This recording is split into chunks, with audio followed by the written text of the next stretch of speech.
Cool. All right. Do you want to leave the door open or do you want to close it? I think Charles is just walking in. Is it perfect? Yeah.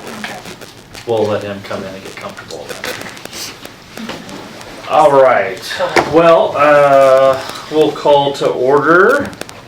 Right on time. Yeah, perfect.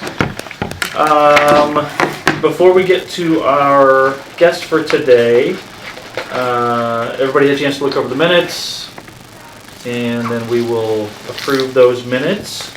We have a motion to approve. Motion to approve. Motion to approve here. Second? Second. Okay. All right, any discussion, corrections, anything that's need to be fixed? Wonderful. Okay, all in favor? Aye. Aye. Any opposed? All right, so we're good to go there. I want to introduce Mayor Courtney Johnson. It's going to be greeting us, the Mayor of Carver. So, take it Yeah, away. welcome to Carver, you guys. Thank you all for having your meetings here. It's great to see you all. We always appreciate, we built this building with the intention of having usable space in it, so it's always good to see groups like this in here and participating and using us as a resource. Let's see, before I get into my Carver updates, I just wanted to share a few things. First of all is, it wasn't too long ago. How long have you been with in your role? About a year? A year and a half. Okay, so it was right after you were new to your role when the book banning discussion came. And I just want to let you guys know, I thought that was handled really, really well. I know how hard it can be to be in a room with folks who aren't necessarily telling you that they think you're doing a great job and that they agree with you and want to support you. But I just thought that was handled really, really well. I also appreciate the ease and accessibility of the library systems through the Libby app.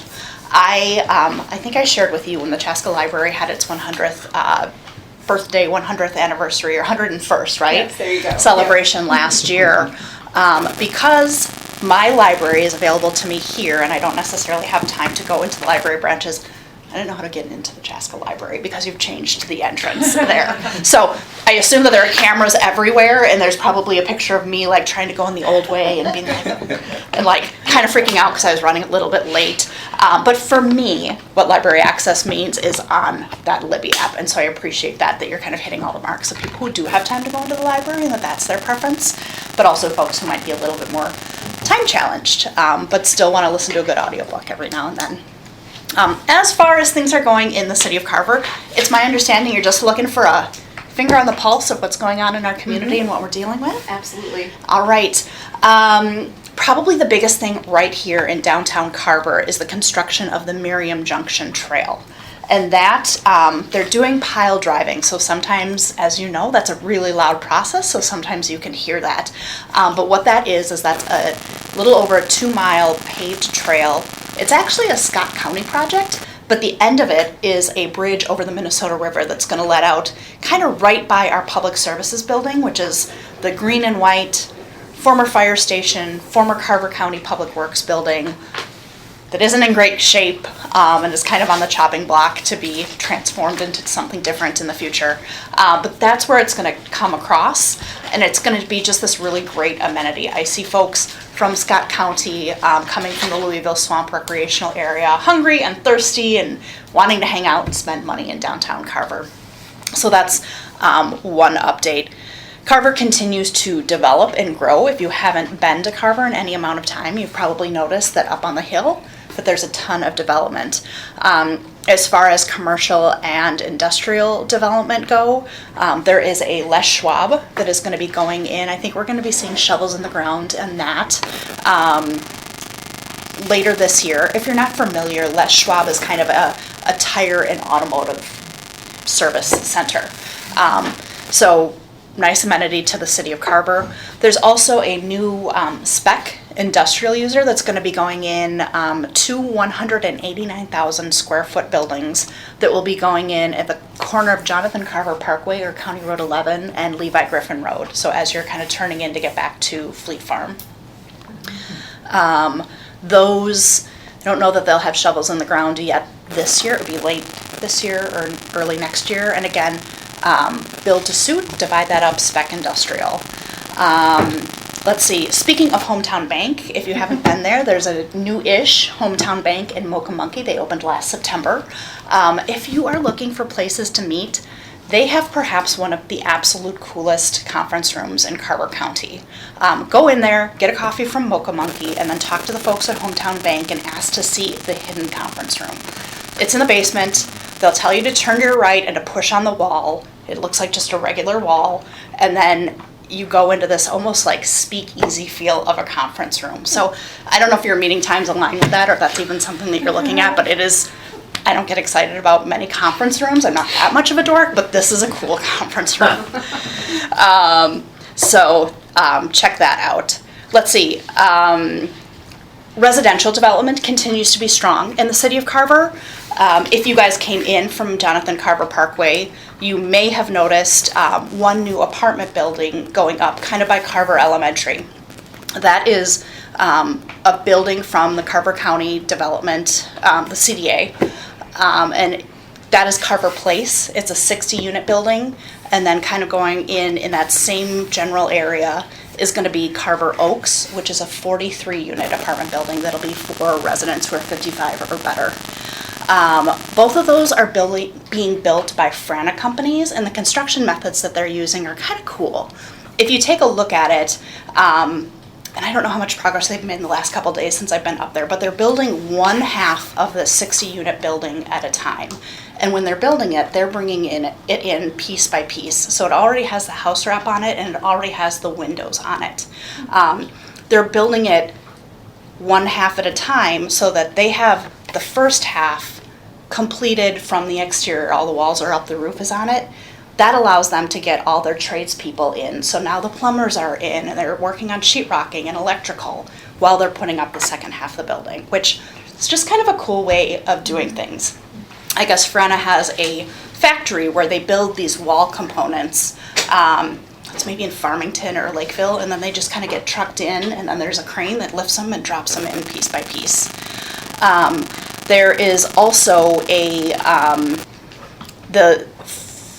what's known as the Lenzen property, which is, I'm not even sure how many acres, but it's on the far western side of town, northwestern side of town, really in the area where we've seen a tremendous amount of growth, is under a purchase agreement. And that is potentially going to be turning into 500-ish homes, which would be the largest development in the city of Carver to date. Just a few other updates. As Carver is growing, we are growing out of facilities. We are currently working on a space study for our public services department. Plenty of plow trucks and lawnmowers and you name it, bobcats that we just need to have a building for. So working on kind of figuring out how much square footage we need, where that's going to go. The plan is right now our public services department and our fire department share a building off of Jonathan Carver Parkway. So when this new public services building is built, they will vacate the fire station. The fire station will grow into the other half of the public services / fire department building. And then only other thing I think is we're working on our strategic plan update. We do a strategic plan update every other year following an election. So we had a city council election in Carver last year. We did a 4-year strategic plan 2 years ago. This is going to be just more of a minor check-in and kind of taking the temperature of council and staff and making sure that we're still heading in the right direction. I spoke a lot. Do you guys have any questions for me? Anything you're wondering about? Anything you're hearing? It's one of the more efficient presentations we've ever witnessed in my tenure, at least, so that was great. People normally ramble? They can go, yeah. Oh. Well, I know you're happy to be in Carver, but I know you don't want to be here all night, so. That's fair. Any questions for me? I just have a curious question. Yeah. From our last meeting we had in Victoria, right? And Victoria showing that they were annexing a lot of the township. Yeah. Mm-hmm. How is that affecting you or your planning? Victoria's work doesn't affect us. No, but they're annexing township. Are you Yeah. annexing any of the township? Yeah, so. And how is that affecting your planning? It's not really, it's part of our plan. Right. So it's just kind of executing on that plan. We have an orderly annexation agreement with Dahlgren Township. So right now, everything that's known as Dahlgren Township will eventually be City of Carver. And that annexation process happens parcel by parcel by parcel. So the industrial buildings that I told you about at the corner of JCP and Levi Griffin Road, those were just recently, like already this year, those were annexed into the City of Carver as part of the process to get them along their way to being buildable. So it's something that we plan on, it's an assumption that we work off of, and whenever the landowner says like, okay, I'm ready to sell this parcel, that's what starts. I think a lot of folks, you know, How much is that in comparison to what Carver is right now?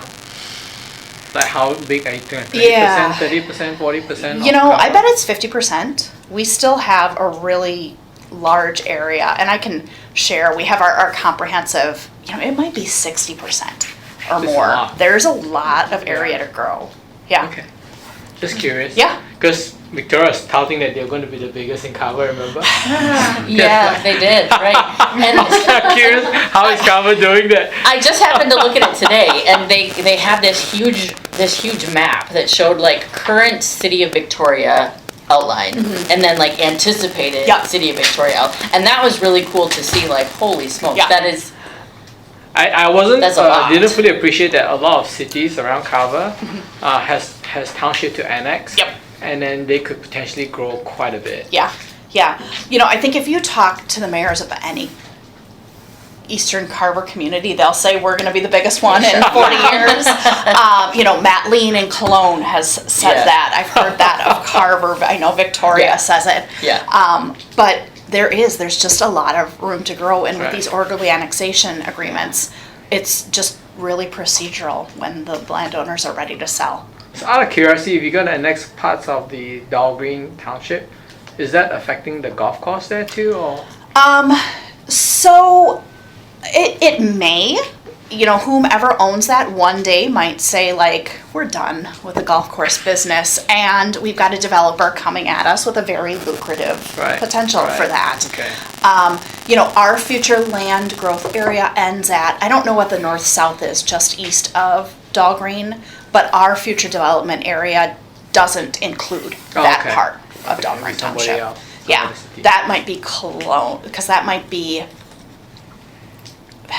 more Hollywood. I'm not sure of where the no worries, township's yeah. boundary areas I just are. thought I'd ask. Yeah, but I think like that brings up a really good question. I think that there are a lot of folks, and my partner is one of them in our community, who's like, "Oh, that's so sad that the barn isn't there anymore."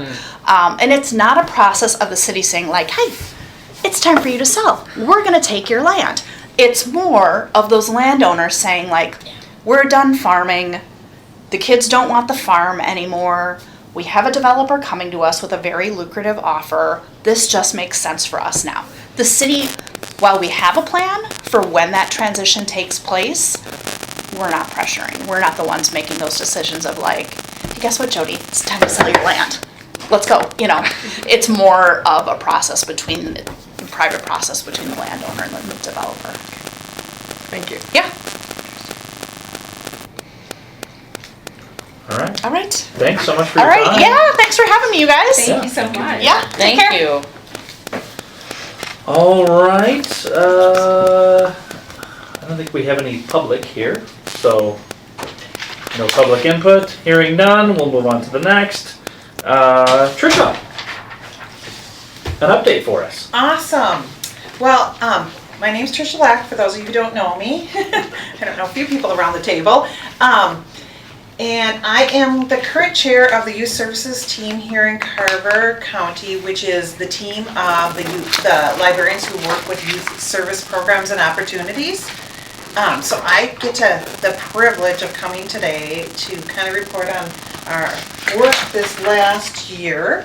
And in your packet, there was the report, and I'm not going to read it to you, but I'm going to highlight a few things out of the report and kind of talk about a few things that people maybe had questions about. If you're one of these data people, which I am, that looks at data year over year and things like that, you might go, "Oh, how did that change so much?" So kind of hopefully address a few of those. First of all, our team is one of the larger teams. We have a lot of youth service librarians, associate librarians who really all contribute to the wonderful youth service programs that go on in Carver County. And we're not just talking about summer reading, we're talking about the story times, we're talking about teen programs, we're talking about the breadth of lab sit, all those things, the breadth of experience for our youngest patrons here in the Carver County Library System. Really excited because we get to interact with so many different patrons at different places. One of the things in our report is we always highlight kind of the number of programs, and this past year we had 25,000 approximately and change young people attend 1,390 programs, and then with our teens we had 788 programs, or 788 teens attend 81 programs. Well, for the teens that represents an increase from 487 attendees the previous year, which is a nice, we've really seen some associate librarians and some new librarian staff who have energy and interest and passion around working with teens. And we've seen those young people coming up through the Carver County Library System, and they're like, what's next? And so we've had some great energy around kind of our teen tween programs and seeing growth there. The previous year in our youth programs, our young people, kind of 0 to 11, we had 28,000, and this year we had 25,000. So we're going to come back to that. You're going to wonder why we were growing and have all this growth in programs, because we had 1,390 programs compared to 1,037 programs the previous year. Why did we have the big change in numbers? So I'll get to that later on in the report.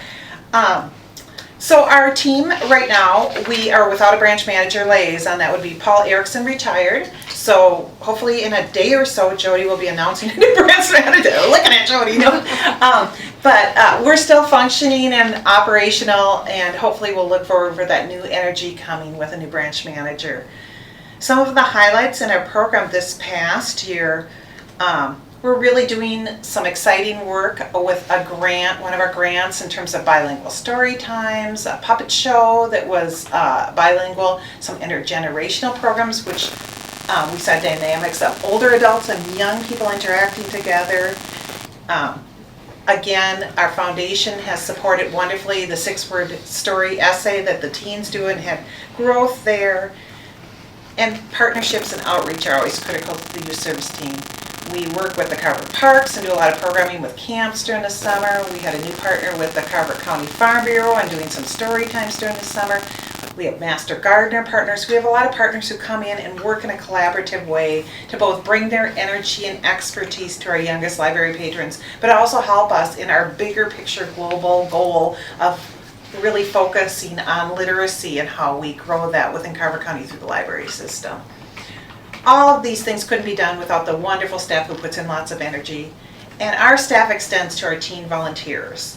This past year we had 81 teens involved in the summer library program, helping and assisting with things like programs showing people where to go, where to park their strollers, helping with shelving books, helping at the base level, just really organizing for programs, cutting out little pieces and widgets for a craft, all kinds of things. And so we do value the hours that those teens put in, and we're just on the precipice coming up in the next month or so of recruiting for teens again and accepting those applications, and that work is so valuable.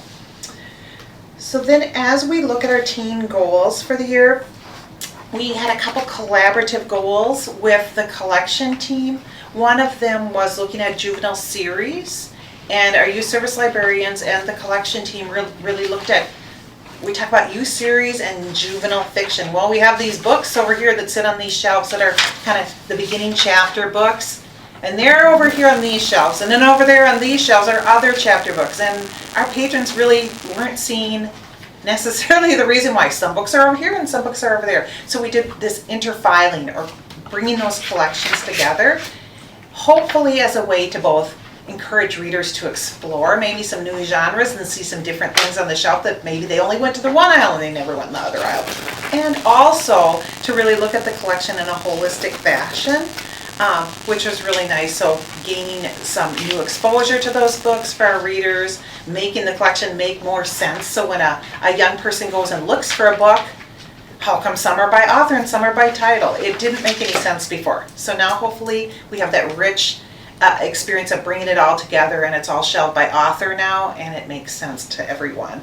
Also really looking at our picture books, our holiday picture books. We used to kind of use more Judeo-Christian type, for lack of a better term, filing system where there's the Easter books, there's the Christmas books, and not really looking at like the broad perspective holidays across our continuum of population, that everybody, is not maybe looking for the same type of book. So we brought those together, youth service team and collection again, and now they're housed like seasonally. Like here's the spring books, here's the winter books, here's the, fall books, which is like, did you know there was Groundhog Day books? I mean, there are. We just had Groundhog Day. So it hopefully, again, gives people looking for books a greater chance to kind of, hey, here's some winter holidays. What can I explore and what's new to me, and discover some new things.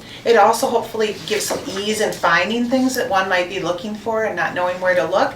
So now at each of the branches, we've collected and organized them in a different way. And this really, looking at systems across the state and the metro area is parallel to what other systems do. So we weren't out there just creating something new. A lot of places, are looking at that different way of kind of displaying and filing their books so that it's creating more interest for the readers. And also, like I said, hopefully people discover some new things while they're at it.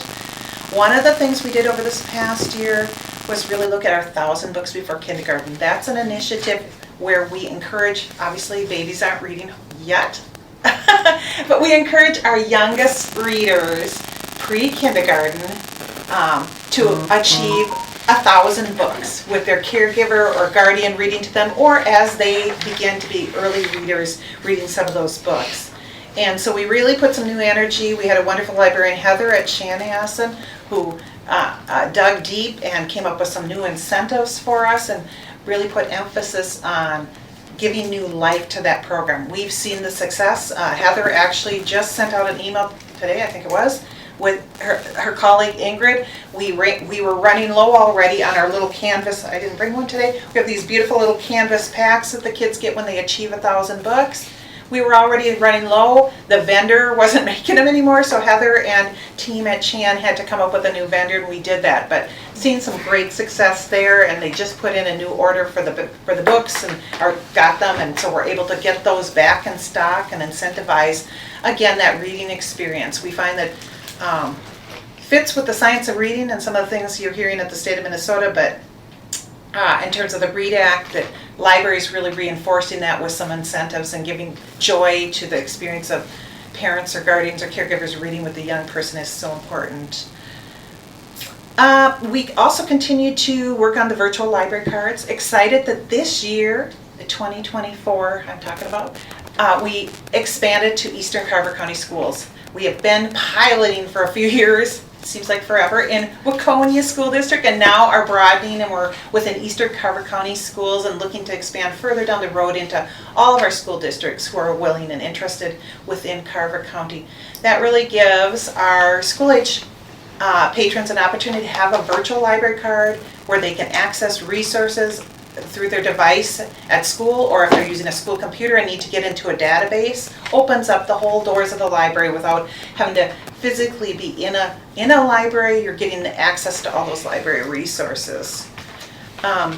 We also had continued our Monday Fun Day, which is virtual story times and presentations like with musics and arts on Mondays. Once a month we air new content. They run for the month, and then we have new content coming again.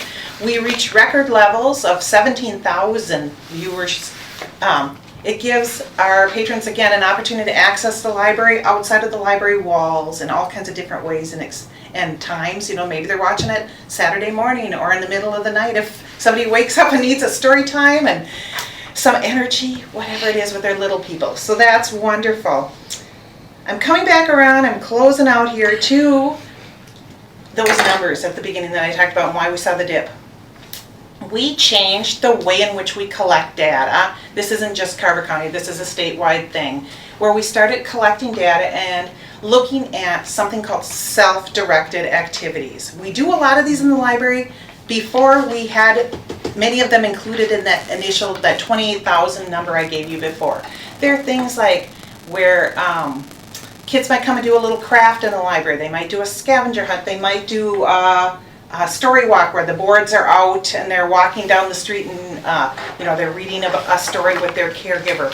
It might be a read, stay, play where they're coming and interacting with literacy materials and toys.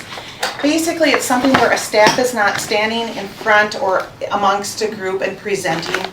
That's why it's called self-directed.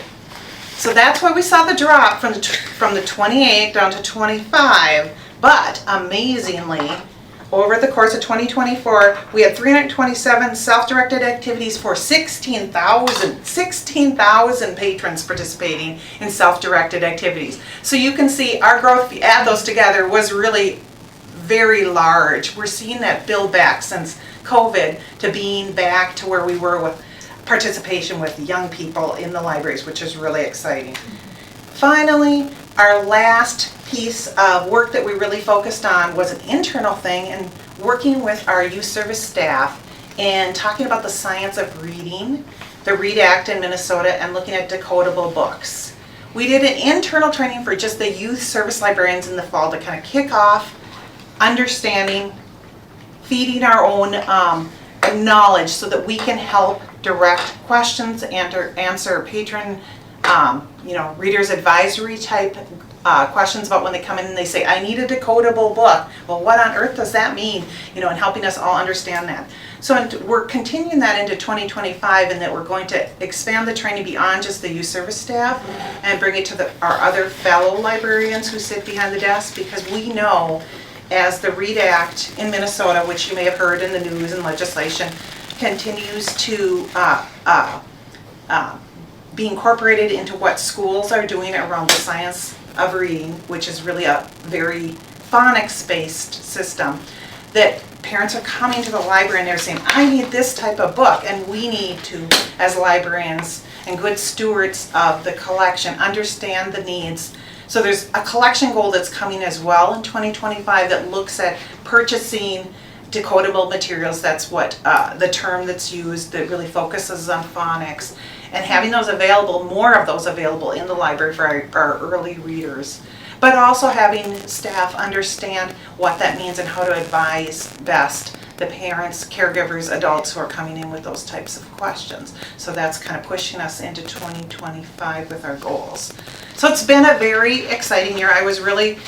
I think the first time, I've been the team lead for a while, and it's the first year where we were able to just kind of go down the list and check off that we actually accomplished our goals, aside from a few little nuggets that, like the decodables, which we accomplished the part of the goal we had on the list, but we're continuing it into 2025. We were really able to celebrate the success and really keep the focus. Again, our youth service team, our focus is primarily on, of course, the youngest library patrons, but also keeping that literacy element really in front of and guiding much of the work that we do within the library system here in Carver County.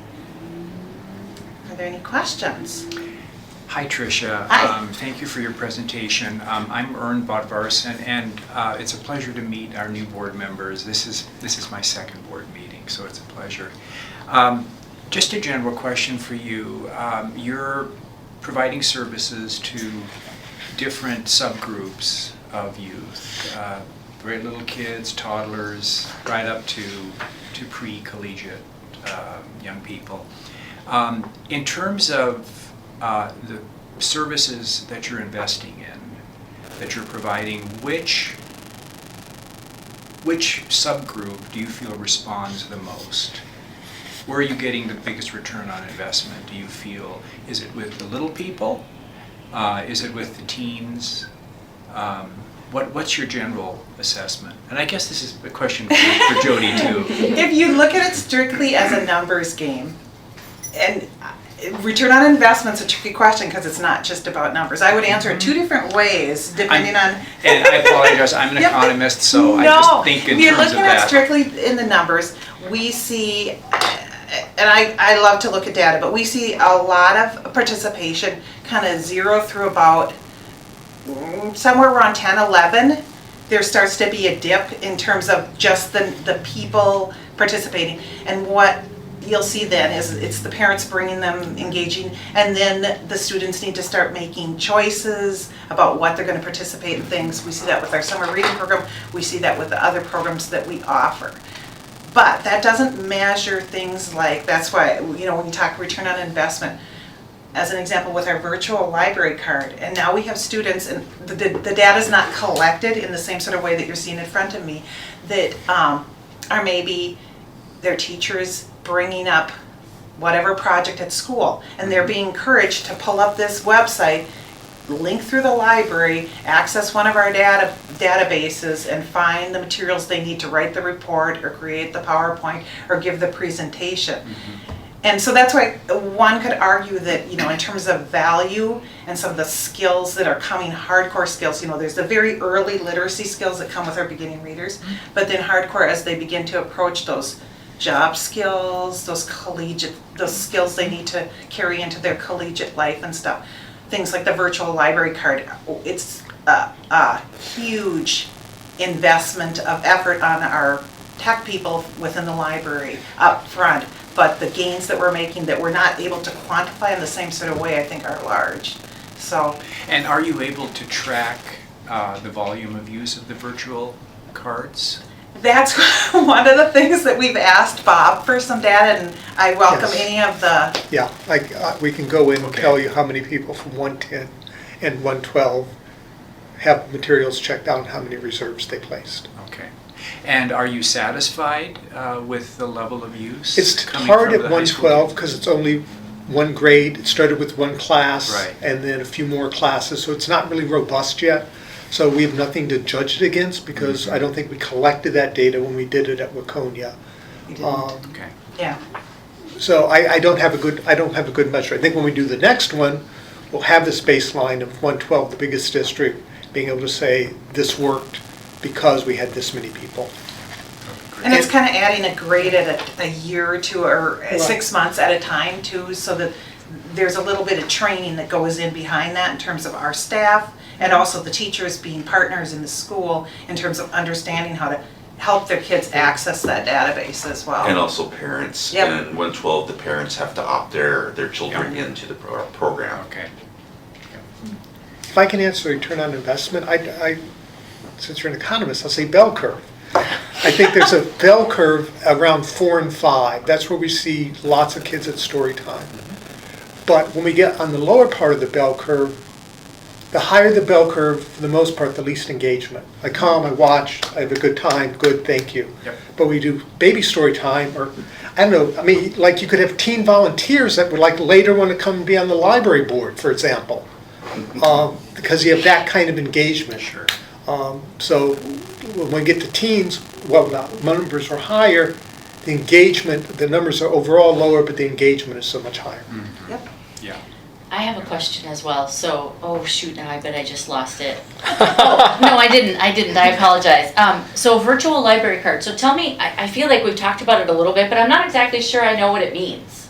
Does it just mean that they didn't go into a library branch and like get an actual card, but they can still log in for services, look at, so I'm thinking back to my college career, which I went as a non-traditional student, so I wasn't 18. I actually had all of these JSTOR and databases and writing papers and that kind of thing. And, luckily I had several years of, regular life under my belt when I did that. But I can imagine that potentially it's really helpful because once you're in college in 2025, your professor is not teaching you how to use these databases, right? That needs to happen in high school, whether it's from your high school librarian or your county librarian. So am I getting that kind of right as how it's working? Yes. Okay. They can actually use it to check out physical, it's a little, they can have both a virtual and a hard card or whatever you want to call it, a physical card as well.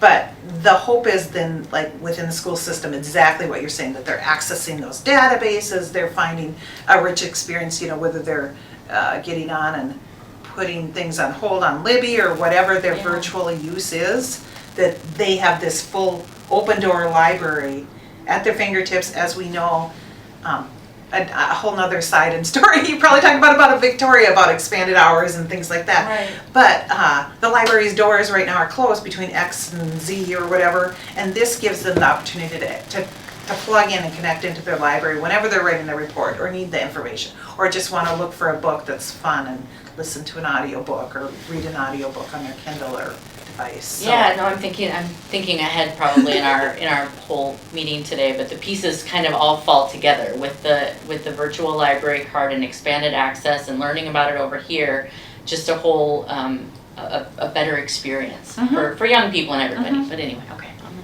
And there's the ease because it's tied to their student login. Oh, cool, well. okay, gotcha. So their student number and everything, yes, Right. it all is connected, so you're not having to, it's like, and, if you like the behind the scenes thing too with the collaboration with the school system, then students fall off after they graduate, not fall off, but the it's a engaged system where that information is being back and forth between the library and the school. So we're keeping up with new students who get added into the schools at Waconia, and when they opt in at Chaska, and then they can be added in, and that exchange of data between those two systems, so that we're not losing people, but also making sure that we're targeting the right ones Yeah, in terms cool. of access. I'm curious, so like if it's connected to their school like number and all that stuff, so once they pass out from grade 12, how does that work? Does it stay with their school ID number, or how does that work on? No, it's, they graduate out of the system as well. They would have to come in, or, there's been talk about actually inviting them to come in and get an Another actual library ID? card. Can- Yeah, Oh, yeah. they can still do the virtual, I mean, you don't really need a physical ID now to borrow. Right, yeah. But, so they have to come in and reapply for a new card? Yeah, their virtual card will expire when they graduate. Okay. Yeah. And that's that data transmission that takes place with the school. It's just, removing them out, scrubbing them once they've. Wouldn't it be nicer that once they graduate, hey, by the way, this is your new, but automatically transfer Exactly. them into a virtual ID Yes. without having them to come in, because then the Yep. continuity of their use of the tool doesn't change. Yep, Right. I like that idea, I do too. and sending them some sort of notice through the system, but we're not there yet, but that's a Yeah. great idea. They'd probably have to opt in at Yeah. some level too. They would, yeah. they're adults Right. As then. much I as mean, we they- wanna they can just get roll it. them over. They can get But an it's such a email. good thing to roll over. But it's nice, like, It's not somebody- It is. You get an email, do you want to get your own now that you graduated? They click yes, and then everything goes. Congratulations, it's an adulting thing. Yes, exactly. You're 18. Selective service and library card. Thank you. Thank you. Thanks, Tricia. And I have a dog at home that just came out of surgery, so I'm gonna scoot. It was wobbling around when I left, so it's kind of like still drugged up heavily. Thank you very much. Thank you for letting me join you. Yeah, we do have 2 new members, and so I'd love to ask them to introduce themselves, and then, because you don't know us either, No. we'll also go around and introduce ourselves as well, so we'll start with you, because you're the guest of honor today. So Wendy, Yes, why don't you start? I'm Wendy Eggers, and I will be representing Victoria and Chanhassen, I believe. I will be, yes. And this is something new for me, but I'm real excited about it. When I was approached to consider it, I thought, yeah, I'd like to do something like that. I'm currently employed in human resources at a manufacturing company in Chanhassen. I've been an elementary teacher. I taught in Watertown Mayor School District years and years ago. And I've also worked for Houghton Mifflin Publishing out of Boston, their college division. And I did that for about 10 years. And so now this is something I'd like to just try. I'm in the Rotary and I've been on Park and Rec Commission in Chanhassen, so that's where I'm coming from. Sarah? Great. I'm Sarah. I'm the student representative. I'm a student at Minnetonka High School right now. I'm a sophomore. I am a member of the Teen Advisory Board over in Chan, and then I was also a teen summer volunteer this summer. And I had a lot of fun, and I wanted to try this out too. So. Cool, great. Okay.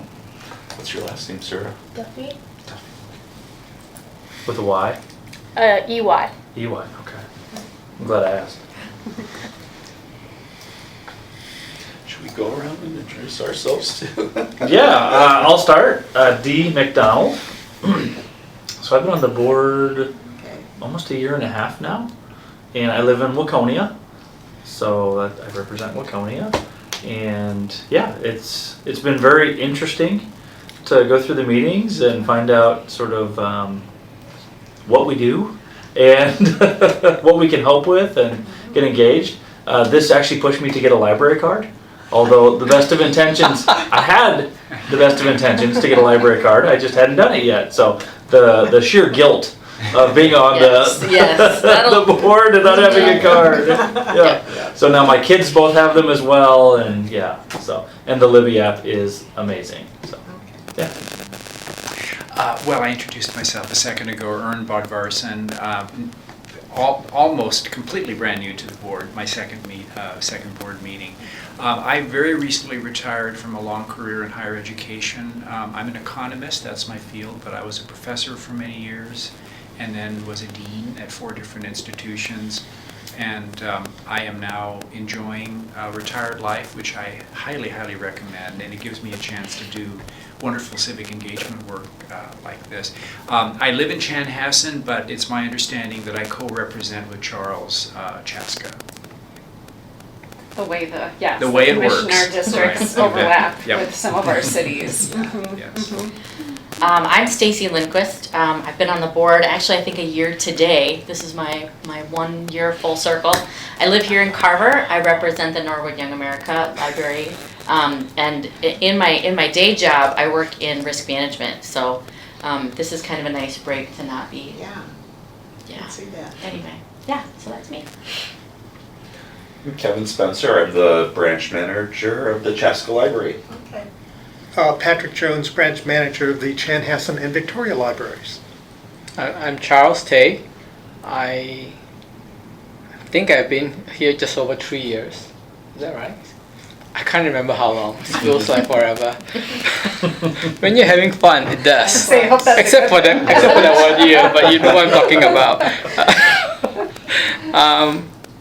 I still work. I'm looking forward to retirement at some point in the future, but I represent Chaska. Okay. Right.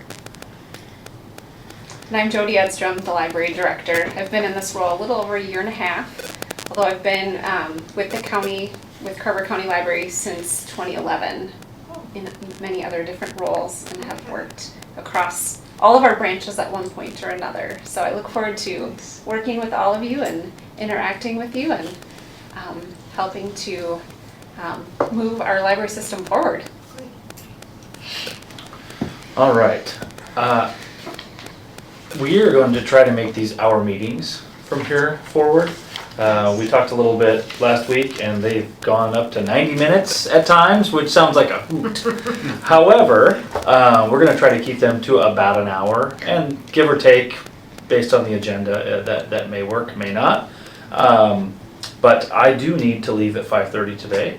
My son has a basketball game that I have to drive and go to. So we're going to roll through some of the agenda items, and if we have any questions, we'll address them.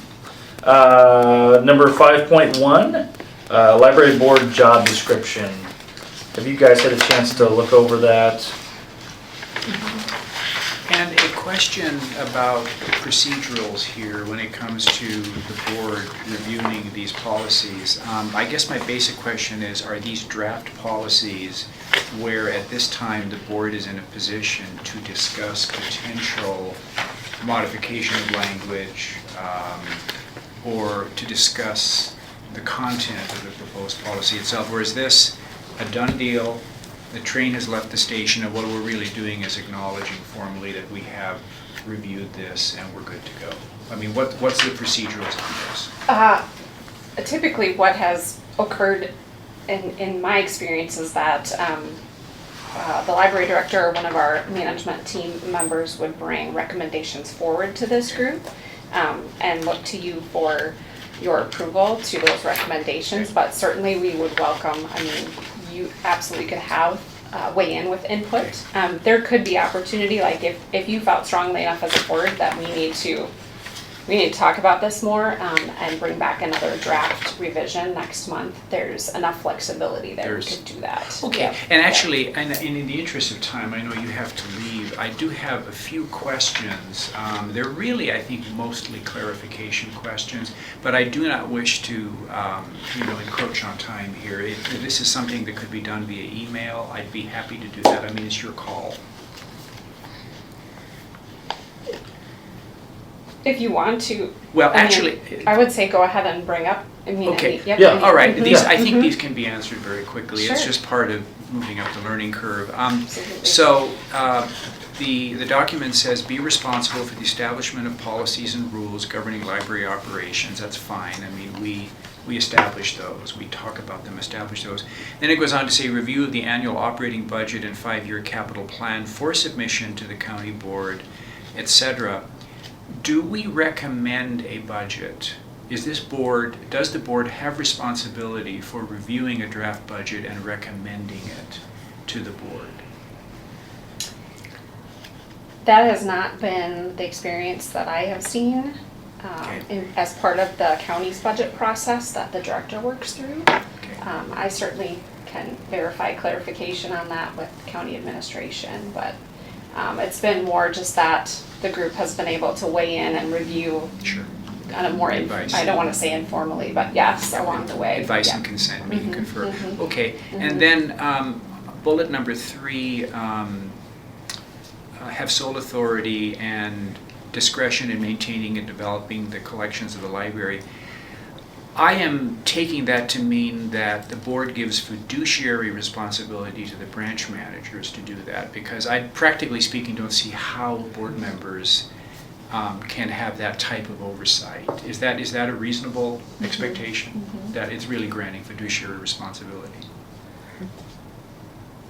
Okay. I think basically, as I understand it, if there are any questions on that, it comes back to the board, correct? Right, right. So that's, Essentially, I yes. think it's sort of circular, so we grant that, but then if there's any issues from patrons or any of the branch managers, that would come back to the board to be discussed at length. Okay. Is that fair? Hear about those, Yep. all right. Yeah, and then at the bottom of the page, bullet number 3, ensure that that cities provide library facilities in accordance with library board policy, etc. That's really an oversight role of this board, correct? Correct. This is oversight But responsibility. I do believe that if we were to go through the process of, say when we get to a new Chaska building, I do think that a recommendation would need to come from this board from the to the board. county board, if that helps clarify Yes, it for does, you. yes, it does. Mhm, If we were to add an extra site in Cologne, we would have to approve that and hear it, discuss it, and make a recommendation that we had an extra site, right? Okay. Correct. So I think that's what it's talking about, branches and things like that, right? Mhm, Yep, Okay. exactly. Sounds good. Or even say an additional express Oh, sure. library or Yeah, a something. locker Yep, somewhere, mhm, yeah. mhm. That's fine, I'm good. Great, good questions, thank you. And we do need to approve these, Mhm. correct? Correct. So I will look for a motion Motion to approve? from Ern. Second, Second. any further discussion? No. We're good, okay. All in favor? Aye. Anybody opposed? Was Okay. there any change from, sorry, just a quick question was there any change from previous? So one other thing I was just want to add is that there is a requirement to review the policy every so many years. So usually when they do either a policy change in verbiage or when there's a renewal policy and there's a verbiage change, they normally it's typed in red. You all normally do that. So we know that from the previous version to this version, there's been a some change in updating. verbiage. Yeah. And you can see on the date approved, previous policy date, new next review date. So you see our next review date is for this month. So once this policy is done, I believe you can reset to the next review date. Correct. So just to a bit more clarification on that. Thank you very much, that helps. It looks like every 3 years-ish. Yes, yep, yes, that's what we aim for. Cool. And All right. occasionally, there's been instances where something may come pop up up and we related bring to a forward. policy that we need to address earlier than that. And obviously, there's flexibility built in there too that we Yeah. can. Yeah, been so I able think to we've bring it to seen the board. if there are change in laws or Mhm. change in regulatory requirements, then the library board, the library group and her team will bring it forward and we can review that at the time. And she normally tells us, why we are reviewing it. So Cool. Next one on the docket would be the ethics for library board members as well. I think that is a separate vote. Correct. So I'll look for a motion to approve this. Motion to approve. Motion. Second? Second. Any discussion on this one? Okay, pretty straightforward. All right, all in favor? Aye. Anybody opposed? All right, moving right along. 5.2, approval of Victoria extended access hours. I'm just so curious to see if this is gonna I'm so excited. increase. No, I'm so excited. It's gonna be so great. Are you Yeah. kidding me? I think this is just really, it's really good. There's a lot of innovation involved with this, I think, in trying to give people what they're looking for and how we serve them better. So just a very servant mindset here. So I will look for a motion. do you understand what this is? I do have a question. So how specifically will the grant funds be spent to enable the extended hours? It's going to be spent primarily in, most of it, the vast majority of it is spent on a piece of technology that is a mechanism that controls gate entry, Okay. records who comes and goes. There's also video cameras installed. So it's most of the money's technology. There's a little bit of money for staff, for me to go and do research and get off of the desk to do that. There's a little bit of money for promotion. But 80-90% of it is on the technology. And there's, was it November? I think it might have been November or, yeah, probably November board meeting when we reviewed all of those. Mhm. So I can probably send you that, or Jody sure. could maybe send you that agenda as well, which has more information. Okay. If you're curious. Thank you. Yeah. And how much money are we talking here? It was the first Stalky grant. It's a 3-year grant because we had to extend it. I could take a look. I believe it was like 50,000, and then $8,000 after that each year. Well, let's get this on the table. I have a motion to approve. Motion to approve. Second? Second. All right, any further discussion, questions, comments? Is there cordoning off of the space? I'm sorry? Is there cordoning off of where they can go and where they cannot go? No, they can go any place in the building. The staff area already is key carded. Okay, Other than that, the building is theirs. okay. And I can just add one Sure, yeah. comment. We're aiming to launch this in September. But we wanted to be able to approve the new updated hours so we can just help roll that into our project management plan and work on the workflows and all of the pieces that go along with that. And I believe they have to request for it, so it's not open to everybody, right? Right. I mean, even just the offering of Sundays, It's lovely. that wasn't before, That's huge. yeah. Yeah. So, cool. All right, all in favor? Aye. Any opposed? All right, on to the SRP incentives. Would you like me to speak briefly Sure. to this? Have at Okay. it. And so, you already heard a little bit about our summer reading program, and one of the big pieces that we do as part of that to engage our youth is to provide incentives. And often it's, what we say is we're rewarding reading with reading. So we're giving out books, sometimes gift cards to some of our older teen readers so that they can go and select their own books. Even in the county's donation policy, incentives are not supposed to go above the $5 threshold.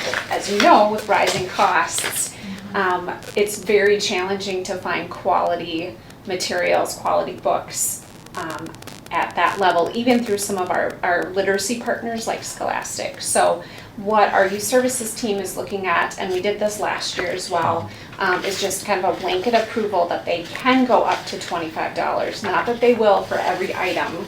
I think what we end up seeing is really it averages out, because there certainly are some materials like easy readers and some of our other younger books that they may fall under the $5 threshold. But especially for our older, youth and teen readers, it's really challenging. We want to provide them with something that they're actually excited about.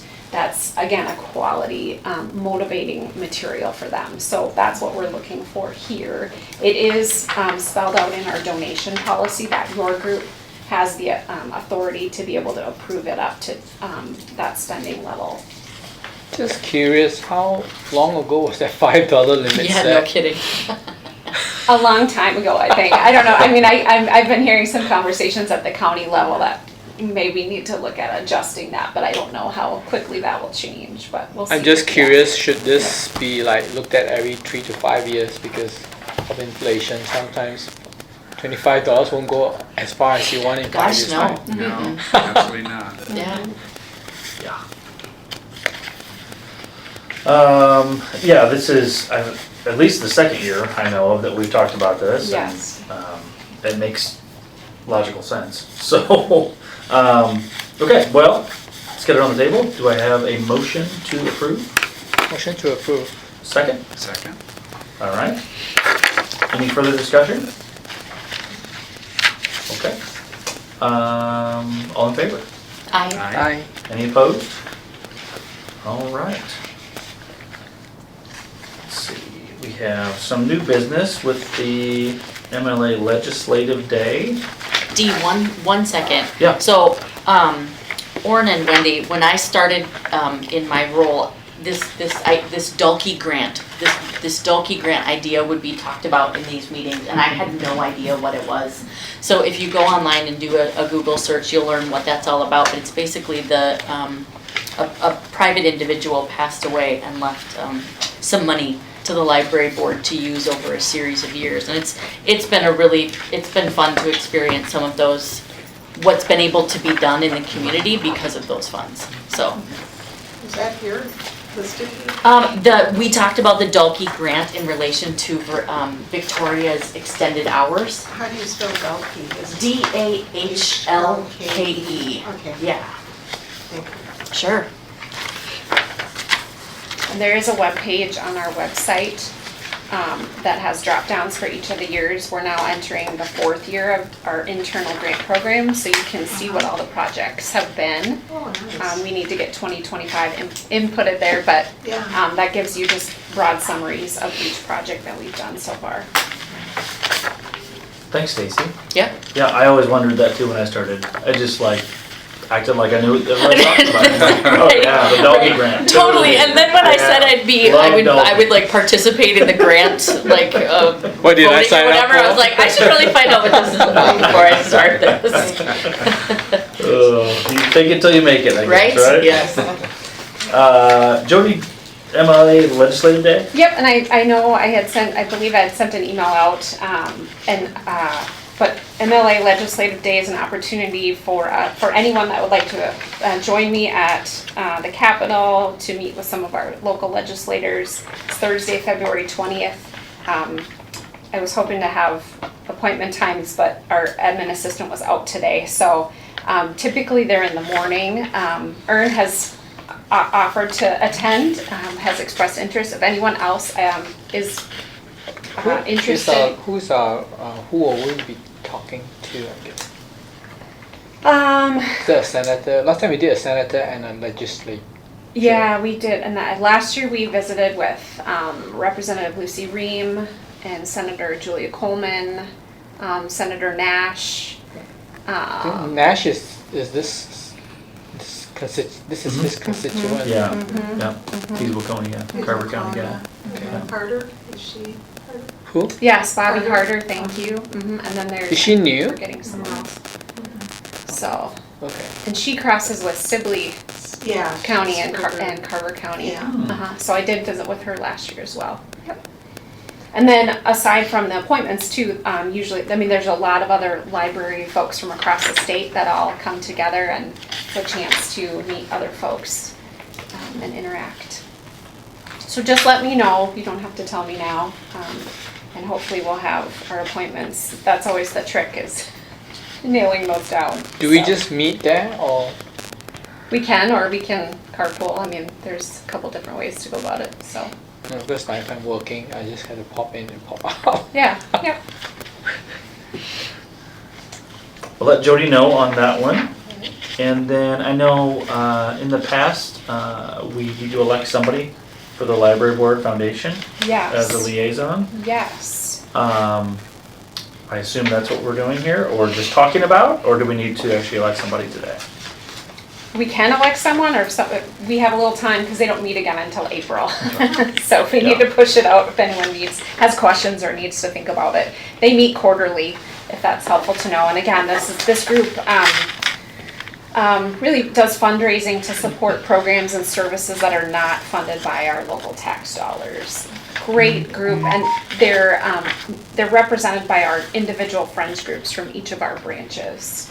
So great group of library supporters to interact with, and it's really great to have a member from the library board have that cross communication between the two groups. Typically, once they meet, we'll ask for just an update of how the meeting went and anything that we need to know as a board once they've attended that. So probably in May, I'm guessing, and then 3 months later and 3 months later after that. Not gonna do the math, but And we've been meeting in Waconia, so, yeah. something convenient in Carver County. Cool. Well, we can take nominations of yourself or someone else, or we can not, and then we'll just elect somebody next meeting if we want. But does anybody have interest? Yeah, I will say that I'm interested, so I'll reach out to you offline. Cool. Jody, and maybe ask a few questions. We don't have to talk about it today, but I am interested, so. Cool. Okay. All right. Anybody else want to throw their hat in the ring? Okay. All right. Because it is 5:30, I am going to pass the torch to Stacy Thank you. to lead the rest of the meeting. I apologize, I'm leaving right before you do your thing. That's okay. And I'm sorry, guys. I have already read through it and it looks delightful, so keep up the good work. Thanks, Steve. Yeah, see you next month. Good luck at the basketball game. Thank you. Concert and basketball game Oh, tonight. wow. so- There you go. Crazy Double night. duty. Are you singing? I'm just No. kidding. That would be a horror movie.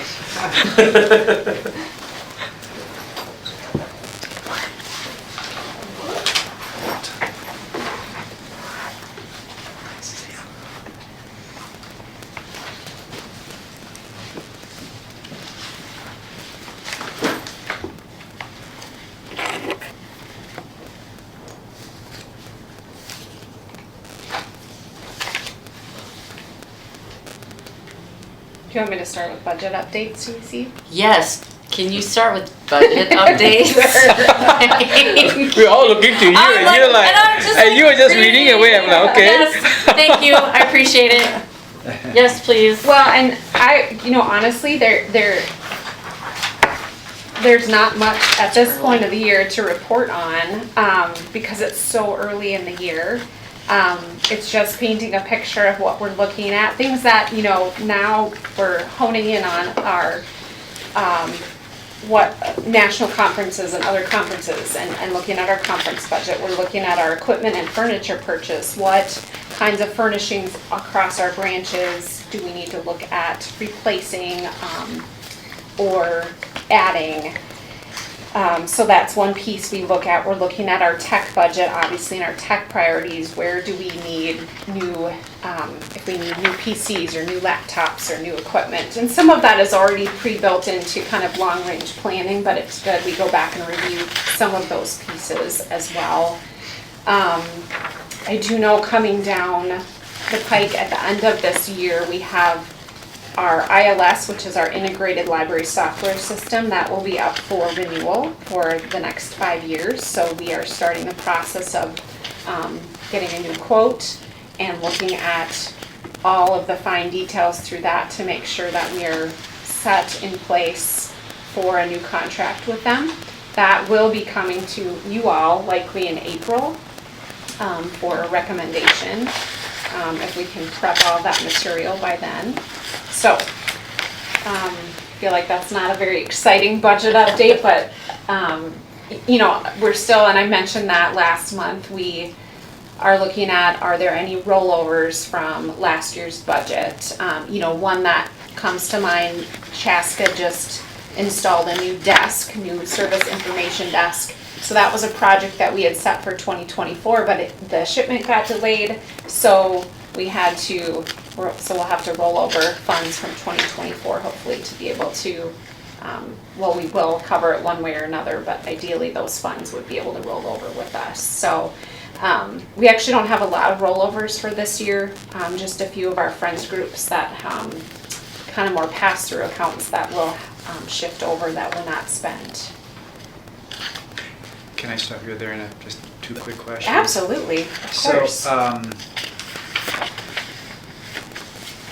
the way that the budget is structured, the biggest chunk is general services, quadruple zero, and then there are other chunks that you break out. I get that. So I'm seeing altogether 3 entries for MELSA. I'm seeing a $100,000 allocation. I'm seeing a $24,000 allocation under ACS, Automated Circulation System, and then a $17,000 allocation under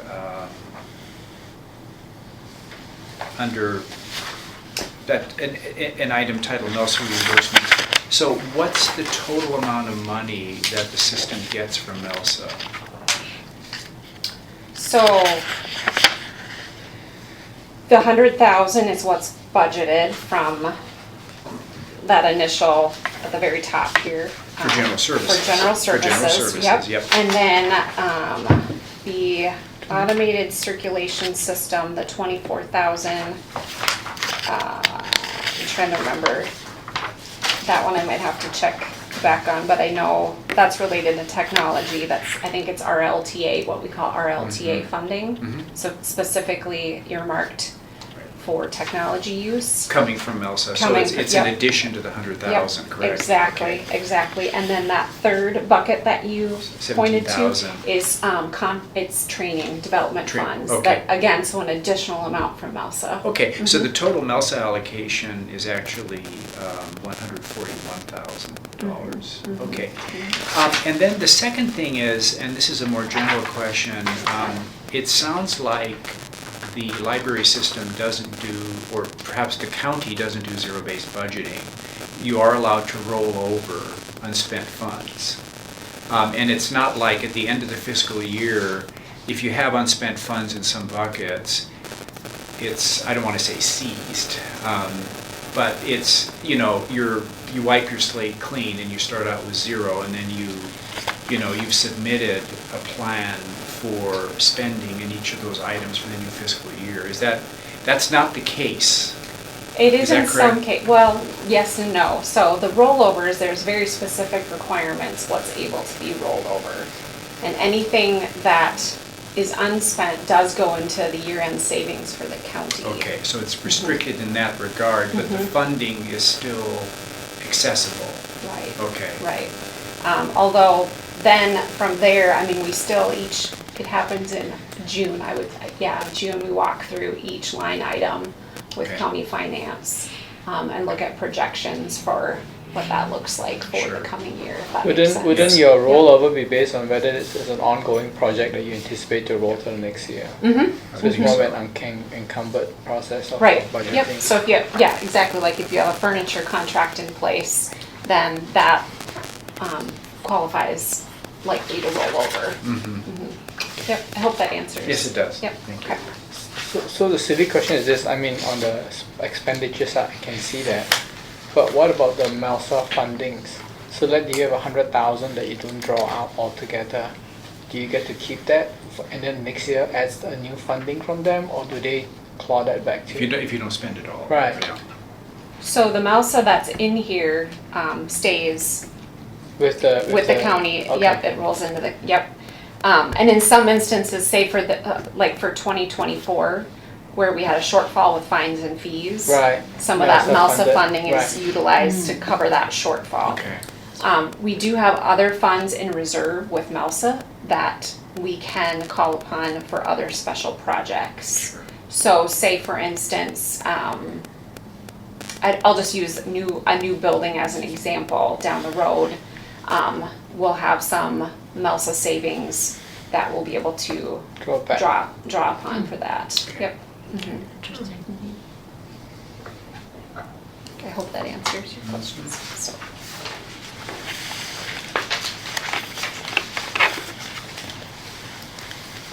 So do you want to go to director's report?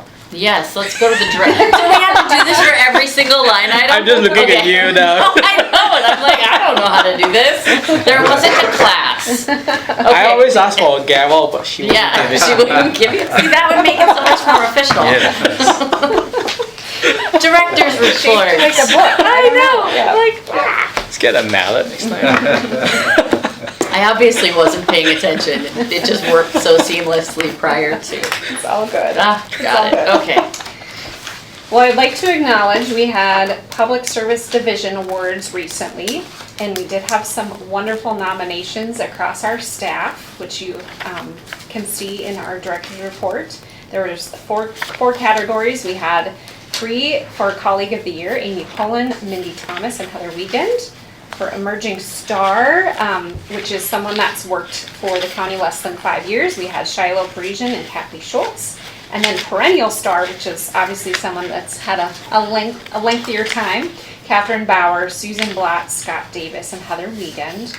And an extra congrats to Susan Blatz, our administrative assistant. She received the Perennial Star Award in a 3-way tie, along with a couple of other folks from the county, one of which is our the accountant that we work with very closely, Diane Rugland. So just wanted to celebrate that. Patrick gave a terrific presentation to the League of Women Voters not too long ago, very engaging presentation and discussion. So just wanted to let you all know that as well. We do, obviously our librarians do so much outreach, but our branch managers do as well, really trying to connect with whether it's Chamber of Commerce, Rotary on occasion, and other civic organizations as well. So great when we have those opportunities to share about the library's work. The law library, which is at the government center, is under our umbrella of the Carver County Library System, and we have had a vacancy that we have restructured and are in the process of, the posting should be up fairly soon, for a new full-time librarian position that will split time between the law library and particularly Chanhassen, and doing work with our adult collection and selection. So this is a newly structured position for us, so we're anxious to get that posting up and start recruiting for it. I'll just touch on a couple of other positions. The Western Branch Manager, where we're at in that process, we just had second round interviews. We had 2 candidates. In the process of wrapping up references and all those kinds of pieces of the puzzle. So hopefully, as Tricia said, Jody will hopefully announce in a day or 2. Well, I think it's going to take a little bit longer than that, but we're getting very close. I'm really Sounds excited. like she's excited. Yes, we're excited to get rolling with that. And then currently we also have a librarian posting at our Norwood Young America branch. That is a part-time position, I believe 26 hours, that is open and available for applications. So I think that's all for my director's report, unless you have questions. Well, I have one question in regards to the law library and the law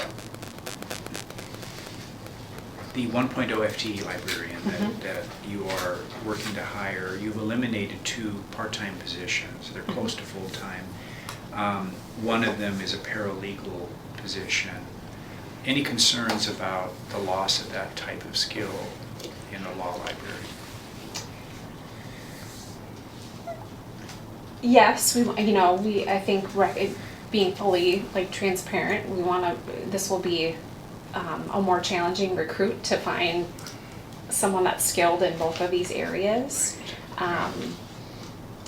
And thinking about, is there gonna be any element of training that we need to do? I have spoken at our last, because we have a law library board as well, and the state law librarian was in attendance at that meeting, and has offered training support from their end, and actually we actually can opt in for additional training and support from the state law library, and the library board, the law library board did that as well for this upcoming year, which what I'm gonna say, it costs a little bit more to have that level of service. It's called like a tier 2 service, but they felt strongly that would be really important to make sure that this position is well supported to help us move forward. Yeah, and given expectations of growth and and customer demand at these branches, are there any concerns about the loss of the 0.6 FTE? Any concerns about loss of staffing capacity to support growing demand? Absolutely, but we do have, I'm just in the process of finalizing costing to add a part-time position back in place of the hours that we technically lost. That would go to Chanhassen as support there, because that's really important. Yep.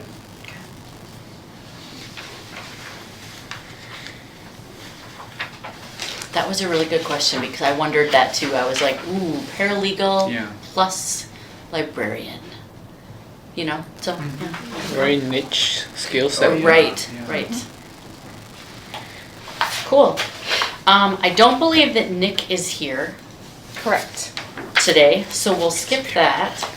But we will go to our commissioners' reports. So let's see, Kevin or Patrick, do you have anything you want to talk about today? There are 3 things I want to talk about if you open up the packet to the Chanhassen Victoria pages. Item number 1 is I want to talk about quickly our engagement with the communities of belonging, which is on page 3. Communities of Belonging is an organization that is formed in all of Carver County, and the one in Chanhassen has become recently re-energized.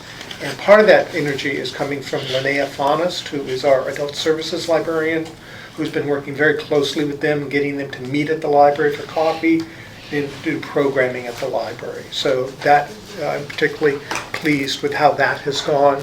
They're going to continue to meet. We just did another planned program with them on artificial intelligence. We did one on scams. So we'll do one program with them a month, as well as giving them meeting space. On the next page is also Linnea's program, which was a puzzle swap, which we've done before. They continue to be successful. We have 3 different models of what we do with puzzles in this system. We do it as a programmatic thing at Chanhassen, where we do it 2 times a year. At Chaska, we have an ongoing puzzle swap. And then out at the Norwood and Waconia branches, we actually check out puzzles because as collection items, although they're donated, we don't pay for them.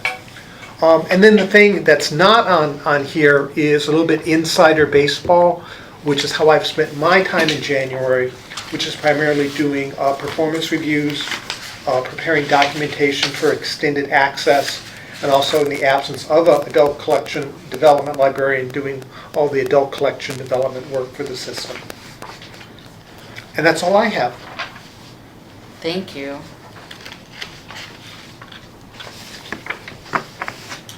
And for Chaska, it was mentioned that part of the rollover was because of our furniture being delayed, which I don't know why we're ever surprised when that happens. It always happens, but it was delivered I want to say at the very end of January, so everything is now in place. If you come in, it's a different feeling, it's a bit more open, and we added a little, in our shifting things around, there's now a little lounge area for teens in particular, which didn't exist. We're in the middle of outreach to the schools. I personally have adopted the kindergarten group here in Carver and the first graders at Clover Elementary because I have a first grader there. Because of my connection with the kindergartners, I know that 20 kindergartners now have new library cards. Oh, cool, very good. We added an outreach shelf to the West Creek Apartments, which is for like 20-year-olds who are having difficulties with housing. And that was put in by our friends of the library, and then my adult services librarian, Jeff, goes out and takes requests from them and just kind of does a swap with donated books to the friends of the library. And finally, we've been featured on websites and blogs and online news stories of we're hosting a geocache in our library that is wheelchair accessible, and it's across all the states. So we've actually seen people from other states come in, and it's been reported that someone from Germany even came in and visited our library to find the cache. So. Okay. Very cool.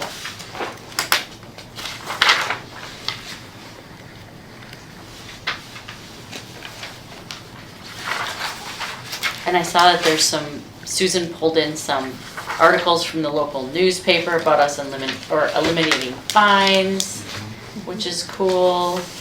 I have a question on that one because I was reading the article and I didn't realize that, and is this statement true, that items not returned within 14 days of the due date will be charged a replacement fee? Yeah. Yeah. Is that right? So like if the book costs $35, they'll be charged that? Okay. But then as soon as you return it, It if goes it's returned, away. it goes away. It's Okay. Yeah. removed from your account. Okay. Yep. So technically, it's not in any way a late fine, it's actually a Replacement cost Right. lost. Right. Yes. Yep, exactly. I think we talked about that in a different form, but I didn't know it was I didn't know the 14 day. I didn't maybe pay attention to that one. So that was interesting.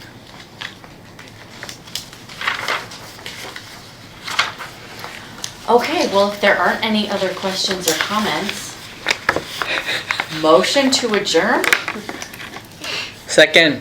Oh, Motion? Motion to adjourn. Seconded? All in favor to adjourn? Aye. Aye. Any opposed? I wonder if someone Okay. opposed, what would you do? I know. It's definitely